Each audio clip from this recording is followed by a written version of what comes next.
একটা মজার কিন্তু অদ্ভুত ফ্যাক্ট শুনবেন।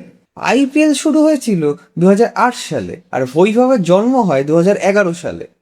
আমরা জানবো কিছু অজানা তথ্য যা প্রমাণ করে বৈভব কোনো সাধারণ টিনেজার নয়, এক লড়াইয়ের নাম। সবচেয়ে অবাক করা তথ্যটি লুকিয়ে আছে তার শিকড়ে। দিল্লি কিংবা মুম্বাইয়ের মতো কোনো হাই প্রোফাইল ক্রিকেট হাব থেকে বৈভব উঠে আসেনি, সে এসেছে বিহার থেকে, এমন এক রাজ্য যেখানে পরিকাঠামো তথা ইনফ্রাস্ট্রাকচারের অভাবে ক্রিকেটার উঠে আসাটা প্রায় এক রূপকথার মতো। বহু প্রতিভা যেখানে আর্থিক চাপের কাছে হার মানে, সেখানে বৈভবের বাবা উল্টো পথে হেঁটেছিলেন। নিজের সর্বস্ব বাজি রেখেছিলেন ছেলের অনুশীলনের জন্য।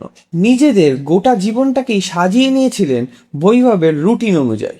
অনেকেই ভাবেন সে রাতারাতি আইপিএলে চলে এসেছে, কিন্তু বাস্তবতা একদমই অন্যরকম। মাত্র 12 বছর বয়সে তার ফার্স্ট ক্লাস তথা রঞ্জি অভিষেক হয়। তার বিহারের কোচেরা বলেন ছেলেটা ক্রিকেটের বাইরে একটাও কথা বলতো না। লাঞ্চ বা টি ব্রেকেও সে প্র্যাকটিস চালিয়ে যেত। একজন কোচ তো এমনকি বলেই ফেলেছিলেন ছেলেটা পৃথিবীতে জন্মেছে ক্রিকেট খেলার জন্য।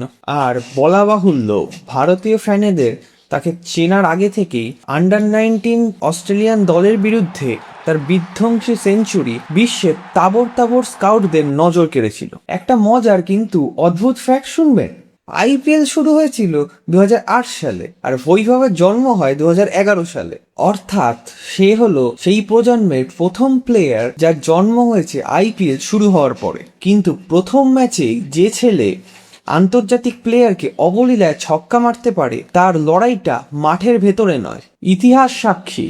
ভারতের অনেক টিনেজার সুপারস্টার হারিয়ে গেছে ফেম, স্পন্সরশিপের চাপ আর ক্রমাগত লেজেন্ডের সঙ্গে তুলনার কারণে।